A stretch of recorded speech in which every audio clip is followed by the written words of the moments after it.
ഏട്ടാ, എനിക്കൊരു മസാല ദോശ. അയ്യേ വേണ്ട. വിക്രമേട്ടാ,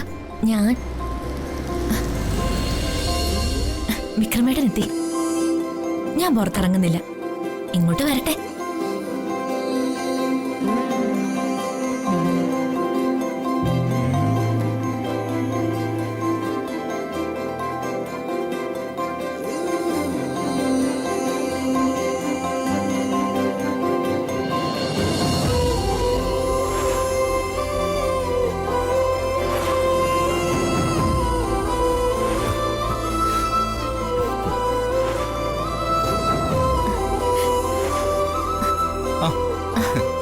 ഇന്നെന്റെ കെട്ടികൾക്ക് എന്താ ഇത്ര സന്തോഷം?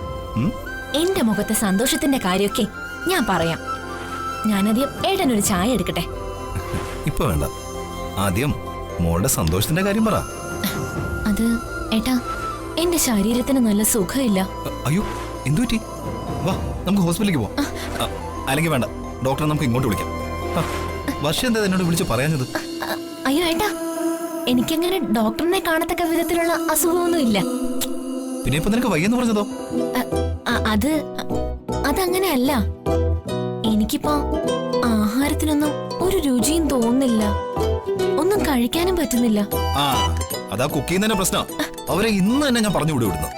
വേണമെങ്കിൽ സ്റ്റാർ ഹോട്ടലിലെ ഷെഫിനെ കൊണ്ടുവന്ന് ഇവിടെ ഞാൻ പാചകം ചെയ്യിപ്പിക്കും. അയ്യോ ഏട്ടാ, ഇത് പാചകത്തിന്റെ ഒന്നും അല്ല. പിന്നെന്തിന്റെ? എനിക്കിപ്പോ മാങ്ങയും പുളിയും ഒക്കെ വേണം. അല്ലെങ്കിൽ എരിവും പുളിയൊക്കെ ഉണ്ടെങ്കിലേ ഏത് ഫുഡ് കൊള്ളാവൂ. ഒരു പൊട്ടൻ. ഏട്ടാ, എനിക്ക് മാങ്ങ തിന്നാൻ തോന്നുന്നു.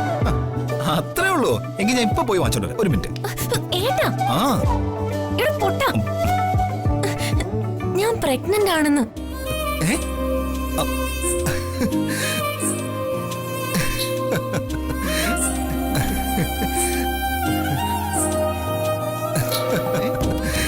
മനസ്സിലായില്ലേ?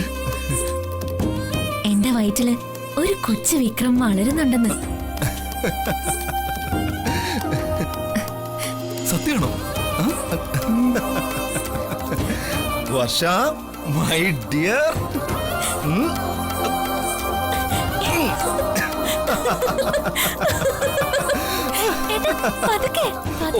ശരി ശരി.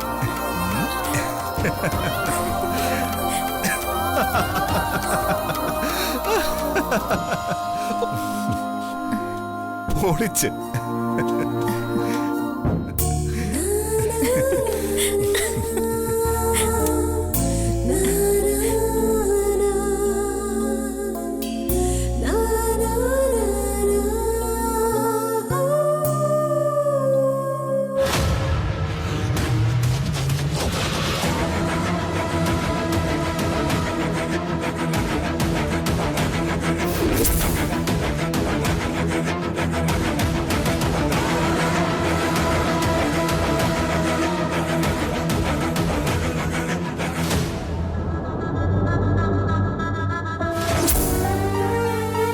സാരമില്ല രമ്യ, ഒരത്യാവശ്യം വന്നപ്പോ ചോദിച്ചെന്നേ ഉള്ളൂ. അതെനിക്കറിയാലോ. ശരി, വെക്കട്ടെ.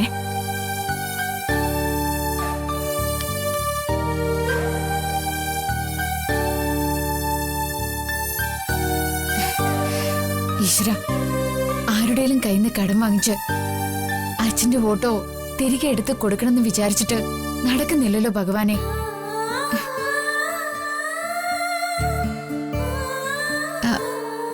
ശ്യാമിനെ ഒന്ന് വിളിച്ചു നോക്കാം.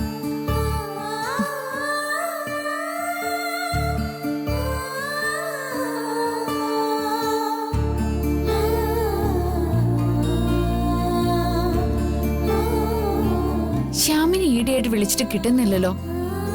എന്തു പറ്റിയാവോ?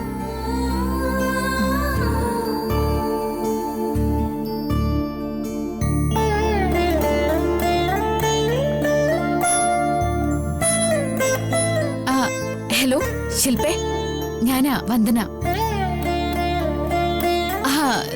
സുഖാണ്. ജഗൻ കുളിക്കാം. ഇങ്ങനെയൊക്കെ അങ്ങ് പോകുന്നു.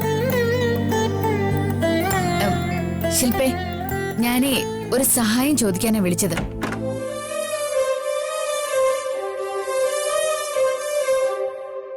എനിക്ക് ഒരു മാസത്തേക്ക് മറിക്കാൻ 1,00,000 രൂപ വേണമായിരുന്നു. ഒരു മാസത്തിനകം തിരിച്ചു തരാം, പലിശയും തരാം.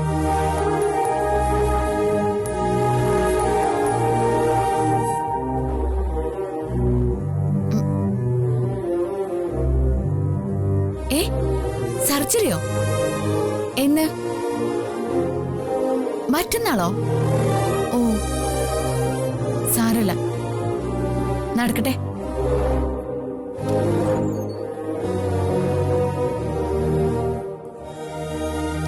പറ്റുമെങ്കിൽ ഞാൻ ഹോസ്പിറ്റലിലേക്ക് വരാം. ശരി, പെട്ടെന്ന് സുഖാവട്ടെ.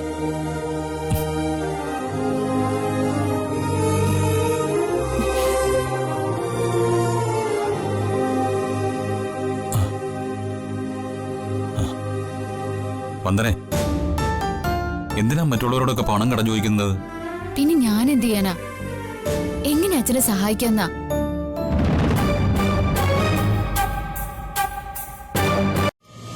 നാളെ തന്നെ ഒരു വഴി കണ്ടുപിടിക്കാം. ജഗൻ, ഞാനൊരു കാര്യം പറയട്ടെ. വീട്ടിൽ വെച്ച് പറഞ്ഞപ്പോ അച്ഛൻ സമ്മതിക്കാഞ്ഞതാ. എന്താ വന്ദനെ? ഞാൻ എന്റെ ഈ താലിമാല ഊരിത്തരാം.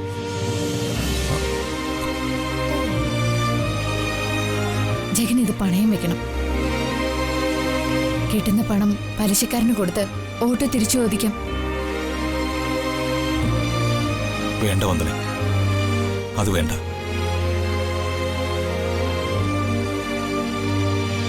അച്ഛന്റെ മറ്റൊരു മകളെ പോലെ ആ ഓട്ടോ. അത് നഷ്ടപ്പെട്ട നിമിഷം മുതല് അച്ഛന്റെ സമനില തെറ്റിയിരിക്കായിരിക്കും.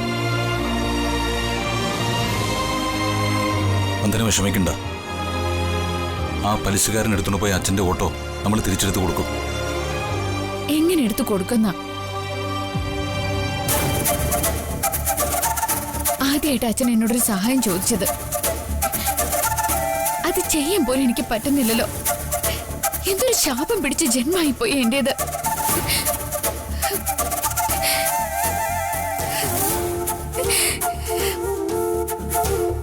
വന്ദന കരയണ്ട. ഇനി എന്ത് ചെയ്തിട്ടാണെങ്കിലും അച്ഛന്റെ ഓട്ടോ തിരിച്ചെടുത്ത് കൊടുക്കാനുള്ള പണം ഞാൻ കണ്ടെത്തിയിരിക്കും.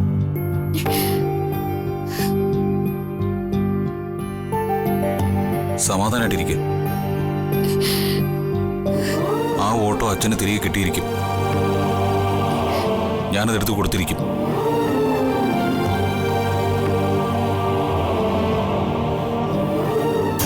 ഓ, അപ്പൊ അങ്ങനെയാണ് കഥ.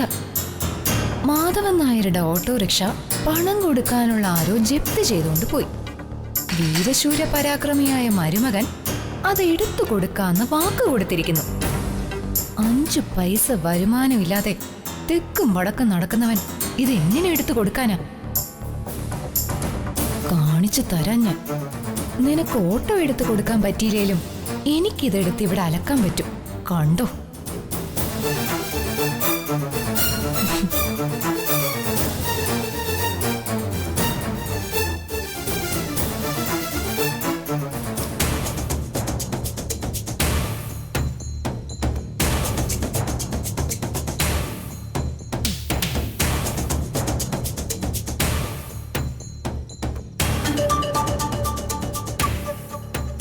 അമ്മേ, ആ നിനക്കൊരു കൊറിയർ ഉണ്ടായിരുന്നല്ലോ, വാങ്ങിയില്ലേ?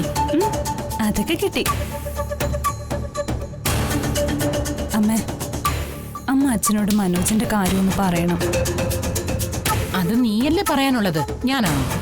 ഞാൻ പറഞ്ഞു, പക്ഷെ അച്ഛൻ അതിന് ചെവി തരുന്നില്ല. മനോജിന് വേണ്ടി അമ്മ അച്ഛനോടൊന്ന് സംസാരിക്കണം. എന്ത് സംസാരിക്കാനാ? ഓരോന്ന് ചെയ്തു കൂട്ടുമ്പോ ആലോചിക്കണമായിരുന്നു. നിന്റെ അച്ഛന് മനോജിനെ പണ്ടേ ഇഷ്ടമല്ല. അതിനിടയില് നീ അവനോടാണെങ്കിൽ പിണങ്ങി ഇവിടെ വന്ന് നിൽക്കുകയും ചെയ്യുന്നു. അമ്മ എന്താ ഒന്നും അറിയാത്ത പോലെ? ഞാൻ മനോജിനോട് പിണങ്ങി വന്നതൊന്നും അല്ലല്ലോ. ആ വീട്ടിൽ ഇനി നിൽക്കില്ലെന്നും പറഞ്ഞാ ഞാൻ ഇറങ്ങി വന്നത്. ആ വീട്ടുകാരെന്താ നിന്നെ പിടിച്ചു വിഴുങ്ങിയോ? എടി, ഏത് ത്രാസിൽ വെച്ചാലും ഇവിടെയുള്ളവരെക്കാൾ എന്തുകൊണ്ട് മികച്ചതാ അവിടെയുള്ളവര്. പിന്നെ അവർക്ക് കുറച്ച് പണവും പത്രാസും ഒക്കെ കുറവായിരിക്കും. അതുകൊണ്ടാണല്ലോ അവര് നിന്റെ അച്ഛന്റെ ഒക്കെ ആട്ടും തുപ്പ് സഹിച്ചുകൊണ്ടിരിക്കുന്നത്. അമ്മ, അവരെന്റെ കുഞ്ഞിനെ. മിണ്ടരുത് നീ. അവളുടെ ഒരു കുഞ്ഞിനെ. എടി, 100 പ്രാവശ്യം പറഞ്ഞെന്ന് വെച്ച് ഒരു കള്ളവും സത്യമാവില്ല. അമ്മ, എന്തമ്മേന്ന്? ഗർഭം ധരിക്കുന്ന എല്ലാവരും അങ്ങ് കുഞ്ഞുങ്ങളെ പ്രസവിക്കുകയല്ല ചെയ്യുന്നത്. 9 മാസ സമയത്തിനകത്ത് വയറ്റിൽ വെച്ച് എന്തെങ്കിലുമൊക്കെ സംഭവിക്കാം.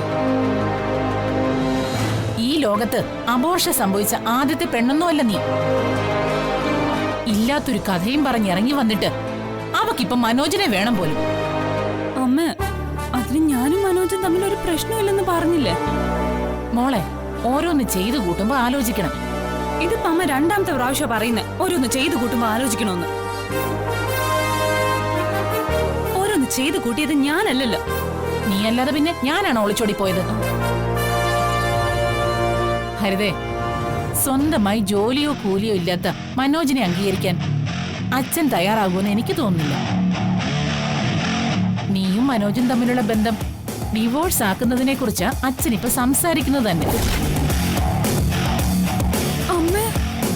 നിന്റെ അച്ഛന്റെ സ്വഭാവം നിനക്കറിയാലോ. ഒരു തീരുമാനം എടുത്താ അതിലൊരു മാറ്റവും ഉണ്ടാവില്ല. അമ്മ, അതെങ്ങനാ? ഞാൻ ആരുടെ കൂടെ ജീവിക്കണം ജീവിക്കണ്ടെന്നൊക്കെ ഞാനല്ലേ തീരുമാനിക്കേണ്ടത്? ആ, അത് മതി. നീ ഇപ്പൊ എന്നോട് പറഞ്ഞത് ഓടിപ്പോയി നിന്റെ അച്ഛനോട് പറ. ആ പ്രശ്നം അങ്ങ് തീരുവല്ലോ. എന്താ, അത് വയ്യേ? അത് ശരിയാവില്ല. ആ, അമ്മ അച്ഛനോട് പറഞ്ഞാ മതി. ഞാൻ ഈ കാര്യം നിന്റെ അച്ഛനോട് പറയാൻ നിന്നാലേ അയാളെന്നെ കടിച്ചു കീറും. അങ്ങാടി തോറ്റതിനെ അമ്മയുടെ നെഞ്ചത്ത് എന്ന രീതിയാ നിന്റെ അച്ഛന്. അമ്മ, നീ ആദ്യം മനോജിനെ വിളിച്ച് എന്തെങ്കിലും ഒരു വരുമാന മാർഗം കണ്ടെത്താൻ പറ. ജീവിക്കാൻ ഒരു വരുമാന മാർഗം എന്തെങ്കിലും ഉണ്ടെങ്കിലേ എനിക്ക് ഈ കാര്യം നിന്റെ അച്ഛനോട് അവതരിപ്പിക്കാൻ പറ്റൂ. അല്ലാതെ ജോലിയും കൂലിയും ഒന്നും ഇല്ലാത്ത ഒരുത്തന്റെ കൂടെ നിന്നെ അയക്കണമെന്ന് പറഞ്ഞാലേ അയാൾ എന്റെ ചെകിടടിച്ചു പൊട്ടിക്കും. ഒരു ബിസിനസ് നടത്താൻ ഇറങ്ങി നാട് മുഴുവൻ കടം. ബിസിനസ് നടക്കുന്നുണ്ടോ? അതും ഇല്ല. അതിനിടയില് നീ നിനക്കുണ്ടായിരുന്ന ജോലിയും കളഞ്ഞു. ഇനിയെന്താ, രണ്ടും കൂടി വായു ഭക്ഷിച്ച് ജീവിക്കുവോ? ആ മാധവൻ നായർക്കേ നിങ്ങളുടെ കൂടെ ചെലവ് നോക്കേണ്ട ഒരു കാര്യവുമില്ല.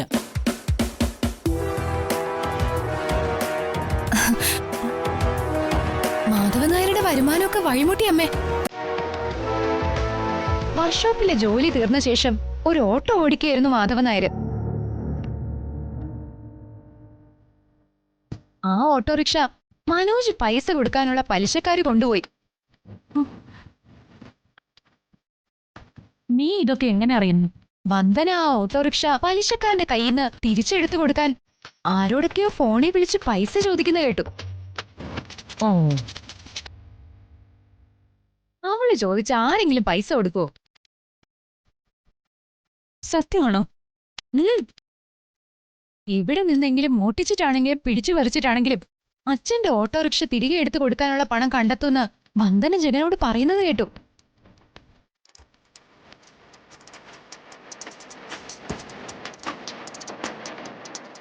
അതുകൊണ്ട് ഒരു കാര്യം ഞാൻ പറയാം, എല്ലാവരും ഒന്ന് സൂക്ഷിക്കുന്നത് നല്ലതാ. മനസ്സിലായില്ല. അവരവരുടെ കയ്യിലുള്ള സ്വർണവും പണവും ഒക്കെ സൂക്ഷിക്കണമെന്നാ ഞാൻ പറഞ്ഞത്. ചിലപ്പോ വന്ദന മോഷ്ടിക്കാൻ സാധ്യതയുണ്ട്. അല്ല, ഞാൻ പറഞ്ഞെന്നേ ഉള്ളൂ. ഇവിടെയുള്ള ആര് മോഷ്ടിച്ചാലും വന്ദന മോഷ്ടിക്കില്ല.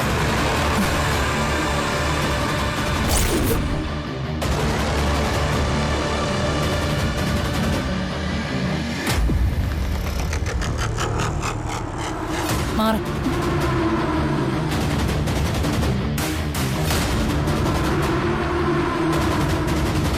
കണ്ടില്ലേ വന്ദനയ്ക്കുള്ളൊരു സർട്ടിഫിക്കറ്റ്? നീ കൂടെ നിന്നാ ഈ സ്വഭാവ സർട്ടിഫിക്കറ്റ് നമുക്ക് വലിച്ചു കീറിയെറിയാം. എങ്ങനെ? എങ്ങനെയെങ്കിലും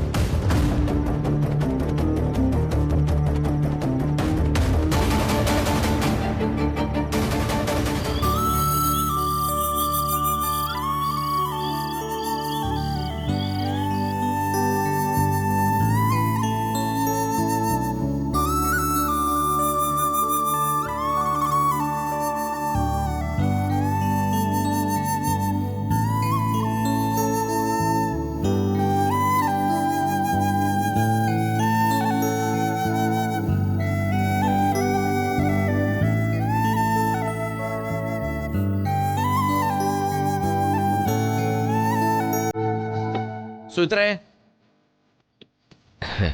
എനിക്കും ഗോകുലിനും ചിക്കൻ പൊരിച്ചും ചപ്പാത്തി ഇങ്ങോട്ട് എടുത്തുകൊണ്ട് പോവാ.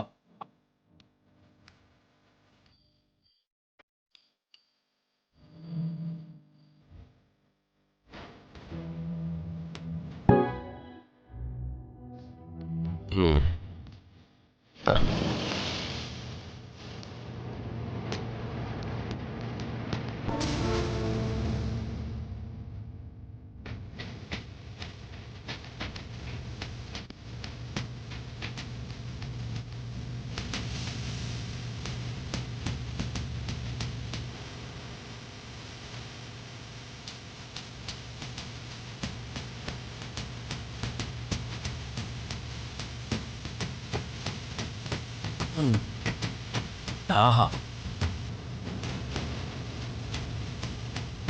ഉപ്പും കുരുമുളകൊക്കെ നന്നായിട്ട് ചേർന്നുണ്ട്. എന്താ ഒരു രുചി, നാവും കൂടി ഇങ്ങോട്ട് ഇറങ്ങിപ്പോവും.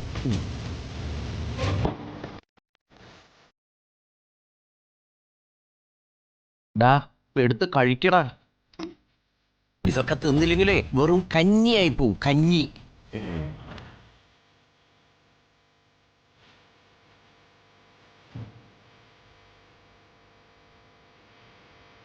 ചന്ദ്രികേ, വിഷം കുത്തിവെച്ച് വളർത്തിയ കോഴിയെയും എലിയെയും ഒക്കെ രാത്രി പൊരിച്ചു തിന്നുന്നതിനേക്കാളും നല്ലതേ നല്ല ചൂട് കഞ്ഞിയാ. ഇനിവേ കഞ്ഞി, കഞ്ഞി, ചൂട് കഞ്ഞി.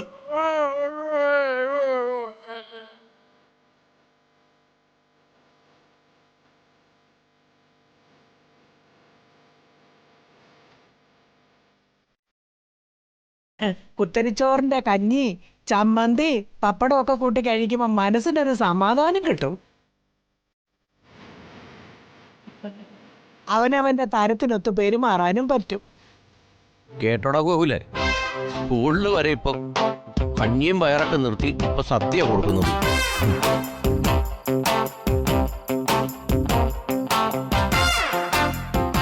ആഹാരം കഴിക്കുമ്പോഴെങ്കിലും ഈ വൃത്തികെട്ട നാവ് നകത്തിട്ടൂടെ? അതെടി, കിട്ടാത്ത മുന്തിരി പുളിക്കും. മാധവ, അടച്ചു വെച്ച ചട്ടിയെ തുറന്നു നോക്കാവുമെന്നും അധികം തിളച്ച കലത്തിന് പുറത്തു പോകും എന്നൊരു പഴഞ്ചൊല്ലും ഉണ്ട്.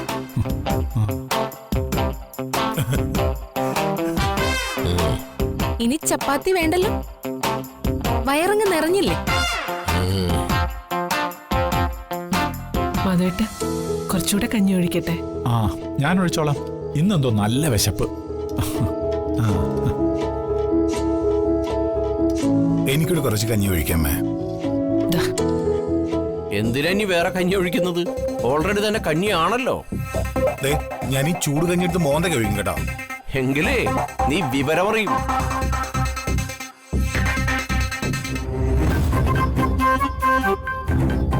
കുറച്ച് കഞ്ഞി എടുക്കട്ടെ പ്രകാശേട്ടാ? അയ്യോ, തെറ്റിപ്പോയതാ. ചപ്പാത്തി എടുക്കട്ടെ? മോളെ, മോള് ഇതൊന്നും കാര്യമാക്കണ്ട, മോള് കഴിച്ചോളൂ. ആ, കണ്ടില്ലേ, കുഞ്ഞുങ്ങളായതുകൊണ്ട് അവരുടെ മനസ്സിൽ വിഷം കലർന്നിട്ടില്ല. അതാ ഒരുമിച്ച് പങ്കിട്ട് അവര് കഴിക്കുന്നു.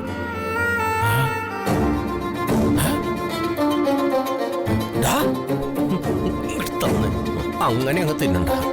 ആ,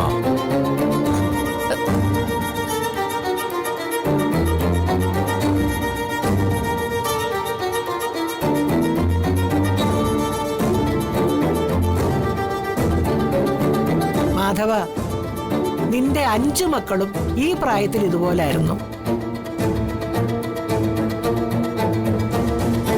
വളർന്നപ്പോ ഊണുമുറിക്ക് വരെ അവര് മതില് കെട്ടി.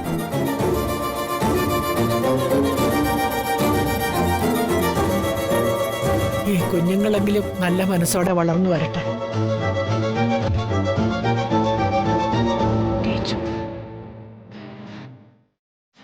സുചിത്രേ, ഗോകുലിന്റെ സ്വഭാവം കണ്ടിട്ടേ ഇത് പ്രകാശിന്റെ മകൻ തന്നെയാണോ?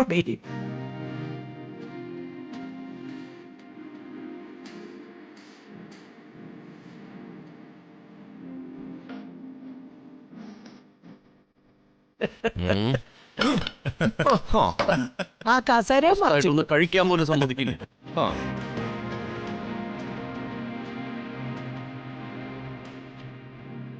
എന്താ അമ്മ ഇത്? ആഹാരത്തിന്റെ മുൻപിൽ നിന്ന് അവൻ ഇറങ്ങിപ്പോന്നത് കണ്ടില്ലേ? മോൻ ആഹാരത്തിന്റെ മുമ്പിൽ നിന്ന് എഴുന്നേറ്റ് പോകുന്നത് കണ്ടപ്പോ പെറ്റ വയറ് വേദനിച്ചു അല്ലേ? വേദനിക്കണ്ട.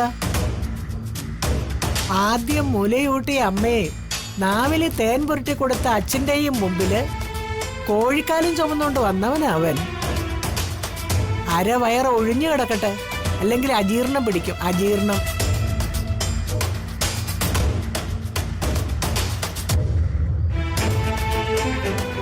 അച്ഛമ്മേ, എനിക്ക് കഞ്ഞി തരുമോ? ആ മോന് കുറച്ച് കഞ്ഞി ഒഴിച്ചു കൊടുക്ക്. മോളെ,